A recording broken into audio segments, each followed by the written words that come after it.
আসসালামু আলাইকুম। আমি মাহদি হাসান, বাংলাদেশ। আমি দিল্লি এয়ারপোর্ট থেকে বলছি।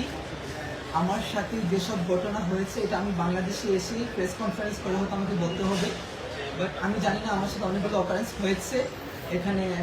আমাকে প্রায় 40 মিনিটের মতো আমাকে পুলিশ কাস্টডিতে আটকে রাখা হয়েছিল। আমাকে খুবই বাজে আমার সাথে অ্যাপ্রোচ করা হয়েছে এবং তারা আমাকে জেলে দিতে চেয়েছিল। আই ডোন্ট নো আমি কী করেছি। এবং আমি বারবার বলেছিলাম যে if I do any kind of illegal work, আমার দেশের সাথে কন্ট্যাক্ট করেন, এম্বাসির সাথে কথা বলেন, আমার কান্ট্রি গভর্নমেন্টের সাথে কথা বলেন, বাট কেউ কিচ্ছু শোনে নাই। তারা আমার সাথে খুবই বাজে আচরণ করেছে। আমার 12:40 ফ্লাইট, আমি জানি ধরতে পারবো কিনা। এখন সাডেনলি আমাকে এখন রিলিজ করা হয়েছে এবং ইমার্জেন্সিতে আমাকে ইমিগ্রেশন দেওয়া হয়েছে। আমার 12:40 ফ্লাইট। আমি বাংলাদেশের মানুষকে বলবো যারা আমার জন্য টেনশন করেছেন, থ্যাংক ইউ এভরিওয়ান। এবং আমি এখন সেফ আছি এবং তাদের সাথে কথা বলেছি এবং এখন তারা আমাকে অ্যাপ্রোচ করতেছেন যে তারা নাকি ভুল মানুষকে ধরেছেন, বাট তারা আমাকে এত বাজে অ্যাপ্রোচ করেছে। Even one of the police, they were abusing me physically, touching me. So এগুলো আমি বাংলাদেশে এসে বলবো একজন ইন্টারন্যাশনাল প্যাসেঞ্জার কীভাবে করা উচিত কিনা।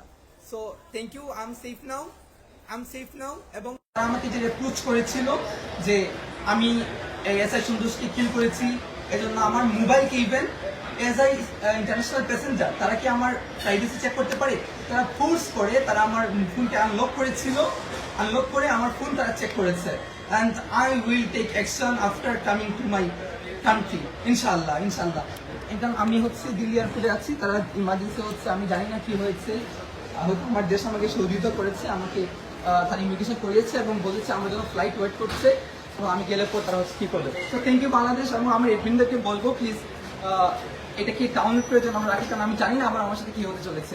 আমার 12:40 ফ্লাইট। আল্লাহ হাফেজ। বাংলাদেশে দেখা হবে ঢাকাতে।